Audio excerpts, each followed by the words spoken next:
Hey besties, welcome back to Saby Baby Talks. What a week, what a mother week. I've literally had the worst head cold on planet Earth. Like, I know that men get man flu and stuff, but oh my god, girls, it was so bad. I was actually bedbound for like 2 days. Like, I will never take breathing out of both nostrils for granted ever again, because I was like, like it just no air was going in my nostrils. Horrible experience. 0 out of 10. Wouldn't do it again. I didn't love it. So, but I'm feeling better now, and let me just pray that doesn't happen again, because it really did make me in my mood. I was behaving like the Antichrist. My mood was terrible. Anyway, on a cheerier note, today we're going to talk about anxiety. Yes, we're going to talk about anxiety because I've had a lot of messages from girls who've seen I've made a few videos on TikTok talking about it, and I've had messages from girls saying, like, how do you do with it? How do you do with it? How do you deal with it? Like, what's your coping mechanisms? What works? I'm really struggling.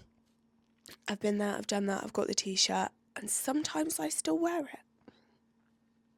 it. I do, because it's a journey. It's anxiety isn't something that just you have and then you decide you don't want it and then it goes, So I'm going to stop talking shit now and get on with what I actually want to talk about. Guys, I've got a claw clip in my hair, which is a really dumb idea. Hold on. Yeah. Yeah. Does that look really bad? So, anxiety, somebody's watching me. Anyway,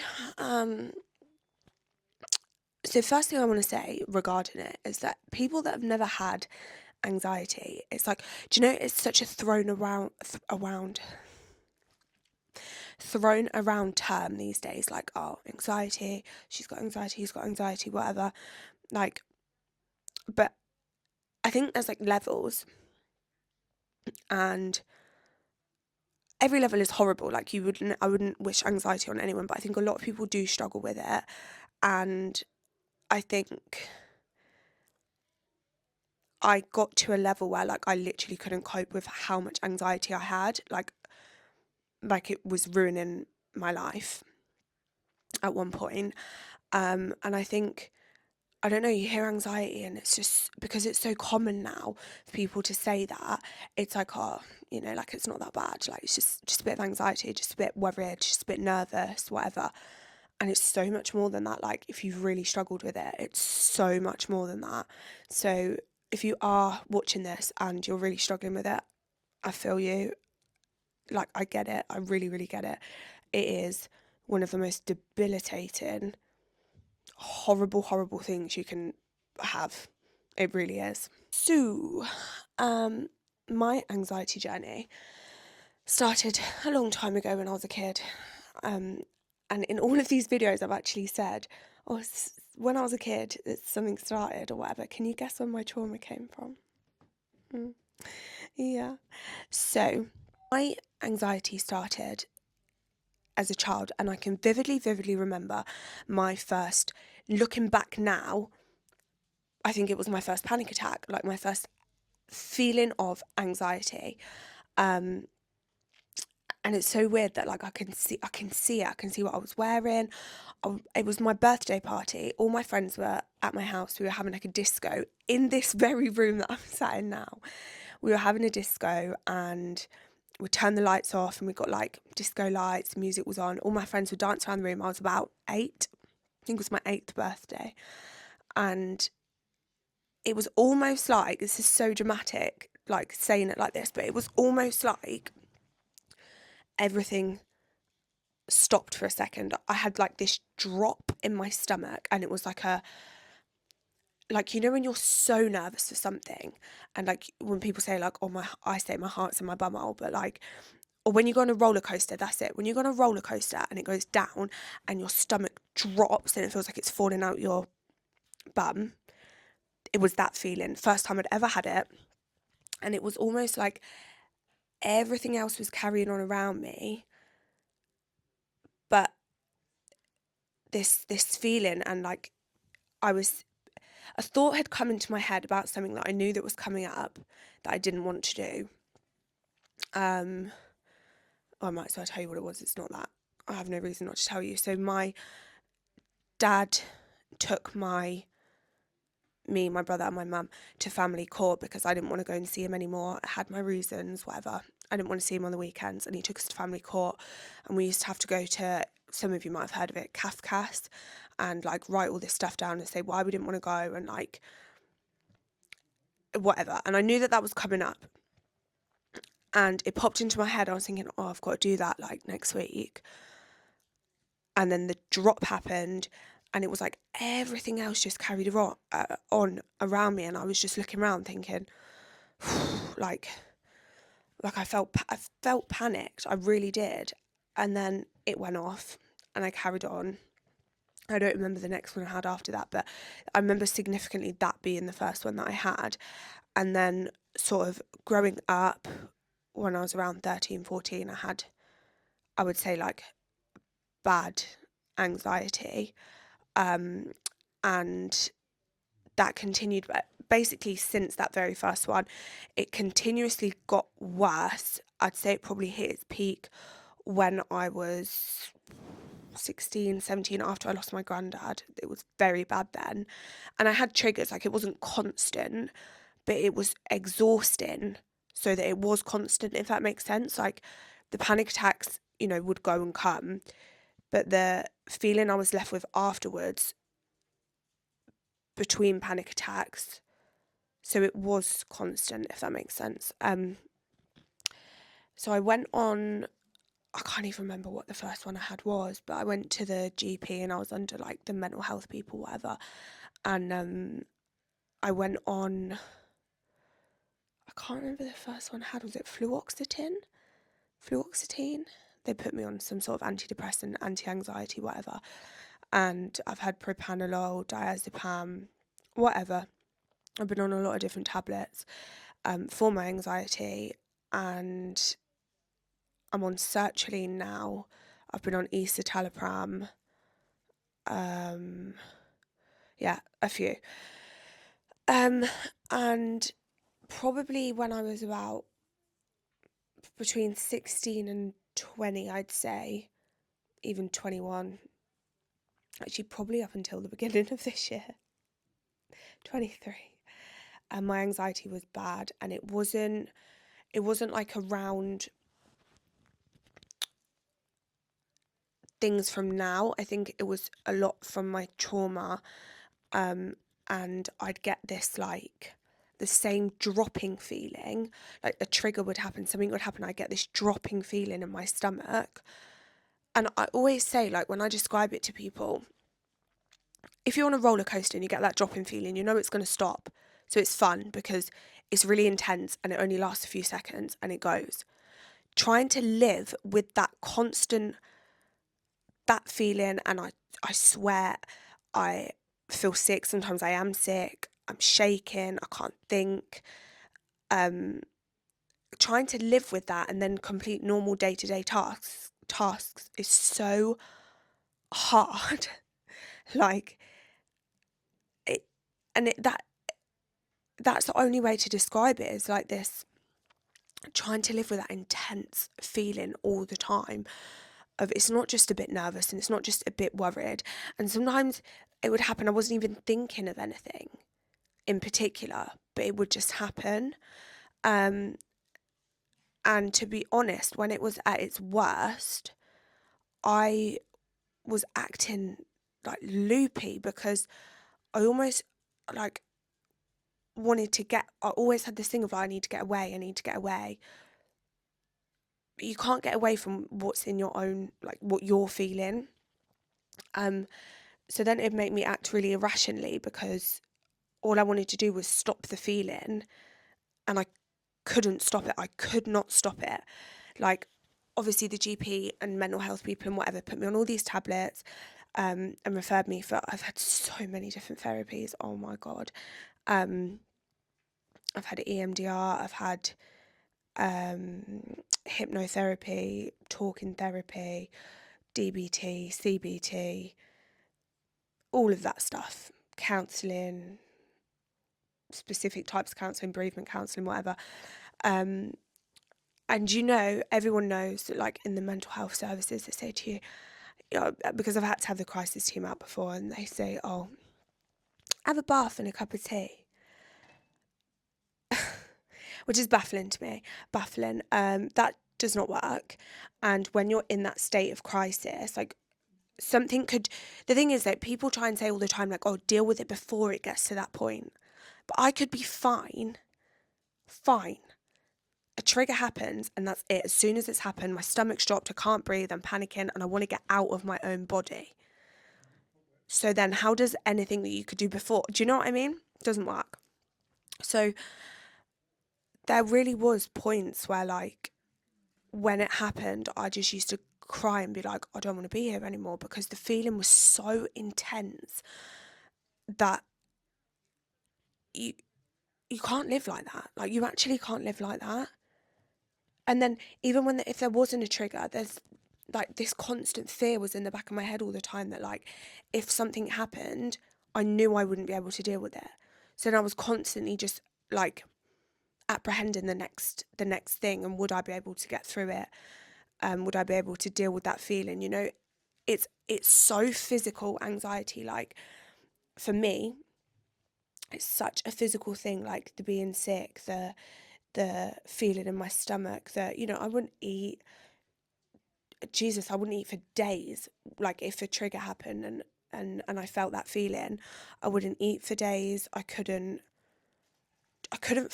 focus or function doing anything else, because that feeling of anxiousness was so strong. Like I said before, that feeling you get on a roller coaster, trying to have a conversation with someone while that feeling is there, like that terrible, like, dropping, terrified feeling. I've always said, like, I'd love to be able, I don't know if it's even a thing, but, like, to be able to measure my levels of I've forgotten the word, something wrong with my brain today, adrenaline levels.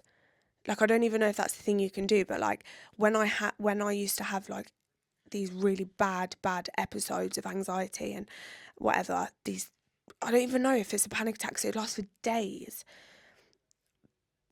And sleeping as well, not hoping hell could I sleep or sit down for more than, like, 2 minutes before I need to get back up. Like, I can't sit here. But, like, the level of adrenaline that must be going through my body when I feel like that, I'd love to be able to see, like, what it is then compared to what it is, like, when you're just functioning normally, whatever normal is. So yeah, that's sort of like my whatever. It just got worse and worse through the years, and like I said, I tried all these therapies, tablets, and it's mad because I would be doing so well, and then something would trigger it, and that's it. It doesn't matter. Like, I could have achieved so much in that time between, like, one trigger happening, me being okay, and then another trigger happening. I could be like a different person. And as soon as that thing happened and my stomach went, that was it, back to square one. Like, do you know the amount of times my poor mother, like, before I drove especially, when I had these, like, feelings, I couldn't sit still. I couldn't sit in this chair now and have a conversation for more than 5 minutes, probably even 2 minutes, without being like, I need to get up and go somewhere else, or, like, I couldn't sit in my room. So my mum used to drive me about. I'd just sit in the car and drive for hours and hours and hours and hours because I couldn't sit still. Like, the feeling is so intense. It's really hard to describe, and I really not that I'd ever hope anyone else has felt that, but I'd be really interested to know if like other people have anxiety like that, like if they're, the way it comes out is the same for other people, because I know obviously everyone's different, but yeah, it's mental. And I think it's really hard because I have had these, like, so many times I've had these, I don't know what to call it, anxiety episodes, anxiety attacks, whatever, that last for days. And I think I got to a point where I couldn't cope with them anymore. Like, I couldn't cope with how I was feeling. And I didn't know how to make it stop. Like, I have tried every kind of put your face in ice, go for a walk, intense exercise, all that kind of stuff, the tapping, all of that. And I just couldn't stop it. And I think, I don't know, like, I started to think, oh my God, I'm actually nuts. Like, why can I not just deal with, like, it wasn't anxiety necessarily about life now. It was because I don't, it's really hard to explain, now I'm talking about it. But it wasn't necessarily, a trigger would happen to cause it. But then after that feeling would go, like after, say, like 4 days, 5 days, whatever, give me like a week or so after that. So I'd go from literally being like, a situation would happen, it would trigger me, and I'd be like, can't do this, I don't want to be here anymore, I can't cope with how I feel. Like, the feeling was really strong. I wouldn't eat for days, and it's almost like, it's like the adrenaline was so high in me that, like people say when they're scared, like people wee themselves or hit themselves and throw up and whatever, because your body is preparing to have to run, so it's emptying itself out. Like, I would do that, and it would be over. Like, these triggers wouldn't be things that other people would be like, oh my God, like, I was in fight or flight so much that, like, my body would literally come out of everywhere. Like, I'd be on the toilet and I wouldn't be eating anything. I couldn't eat, so I'm not putting anything in. It was yeah, like, the level of adrenaline in me, just mental. But yeah, give it 2 weeks and I'll be like, weren't that deep. Like, whatever the trigger was or the situation, I'd be like, yeah, it wasn't that deep, I'm not that bothered. And I'll be over it. How? Like, but at the time, didn't even want to be here. Couldn't cope. And it's not that I couldn't cope with that trigger or that situation. I know I could deal with things like that because it's stuff that I've dealt with before. It's the feeling of anxiousness and panic, pure panic, fight or flight. That's what was making me act so irrationally, because I just couldn't cope with the feeling. And I think, like I said at the beginning of this video, anxiety is so difficult because, yes, there's triggers and yes, there's things that make it worse, but getting rid of it, and because it's so in here, it's so in your head, how can you tell your own head, okay, just stop that? It's not possible. It's not a thing where you just wake up one day and think, oh, I'm not doing that anymore. Because before I'd even had a chance to process the triggers or to process the situation that had happened, that feeling's already started, and I'm already off looking for ways off planet Earth, night, sleep tight, because I couldn't cope. And I feel, pardon me, I feel a bit nutty saying that, but it's the truth.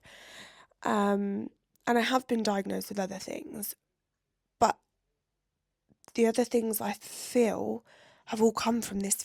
Obviously, like trauma, I've got complex post-traumatic stress disorder, but my main thing that I've had to deal with is this feeling, and it is anxiety. It is like this anxious ball in my belly. And yeah, if guys, genuinely, if anyone else has that, or knows someone with that, or has dealt with that, I would really love to speak about it, because it's the one thing in my life now that, while it's a lot better than it was, believe me, a lot better, it's still something that does happen. And if you saw me crash out on TikTok, it was happening then. And it's a lot less frequent, and it probably didn't look like it, but it's a lot less intense than it was. But it's the one thing that even now I'm acutely aware, that if something happens, I'm susceptible to that. So yeah, let's talk about what works, about what actually has helped, and how I've got it to a point where it's at least not as bad as it was.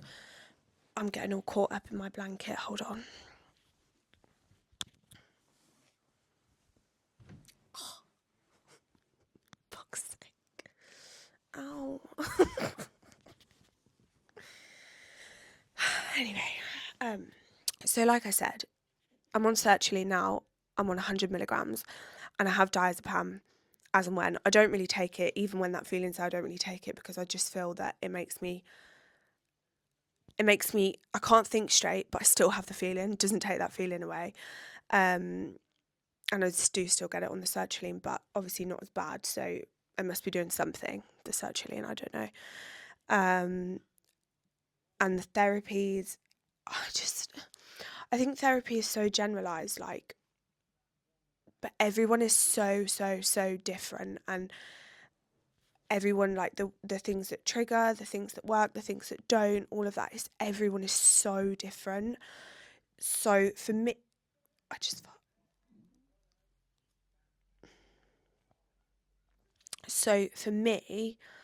I don't really feel particularly like now that I've took that much away from therapy. I'd say the only thing, and it wasn't even therapy, it was some crisis, something or other, I don't know, it's not helpful anyway, but the only thing I've took is this not breathing exercises, because I can't, well, I suppose it is, but 4 in and 4 out.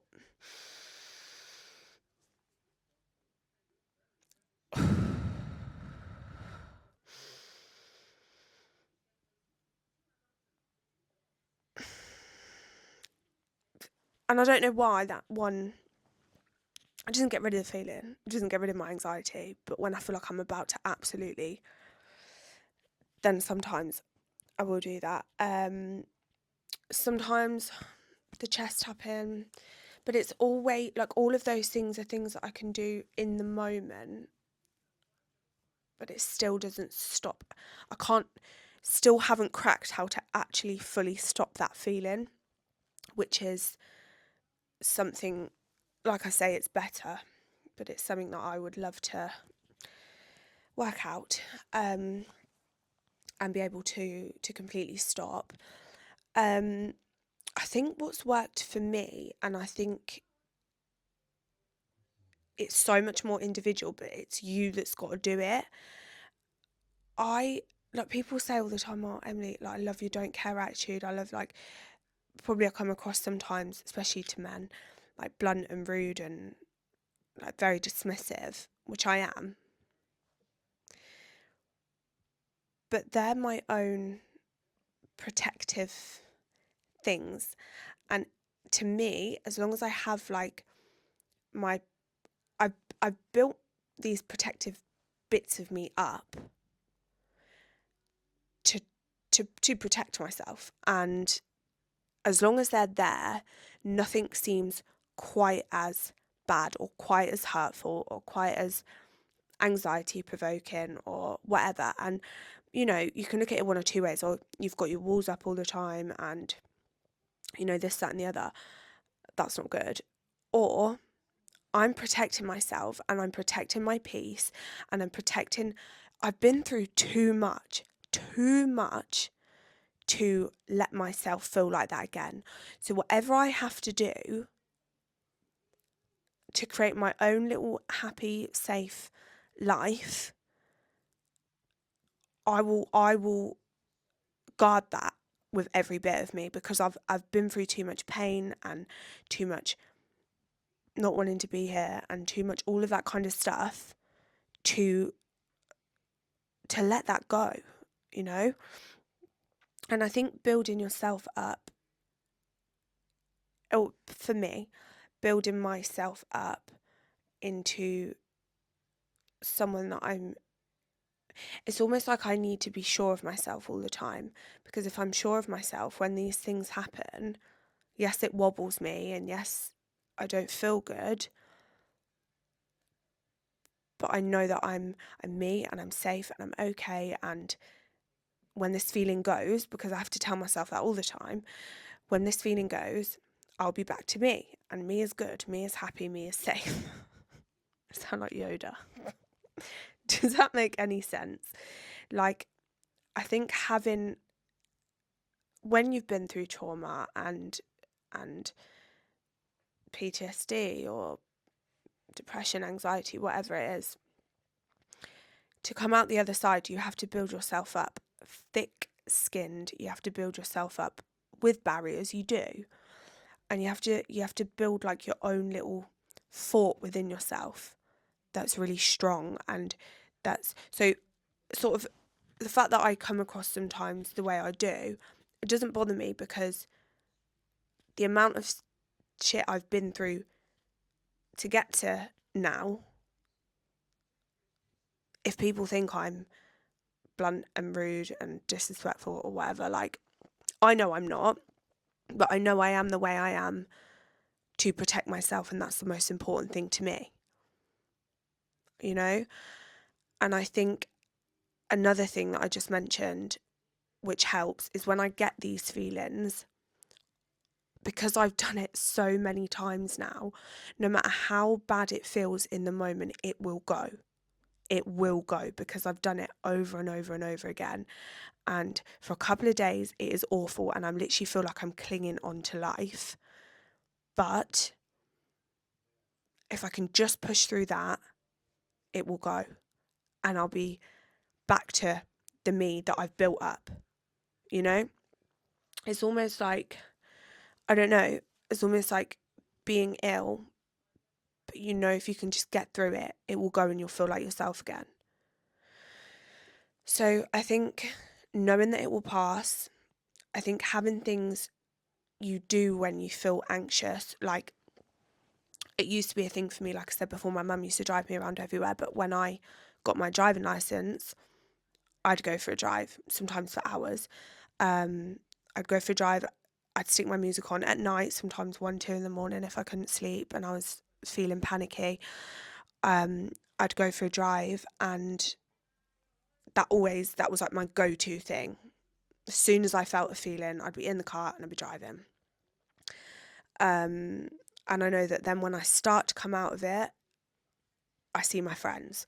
Like, when I start to feel to a level where I can sleep and I can eat a little bit, I'll see my friends, because I know they'll make me feel better. Like, it's sort of got an order to it, and I almost know what to do instantly now to just get me through that bit when I feel anxious. So I think knowing ways that work for you in that moment is important, and trial and error. It is trial and error to work out what it is that works.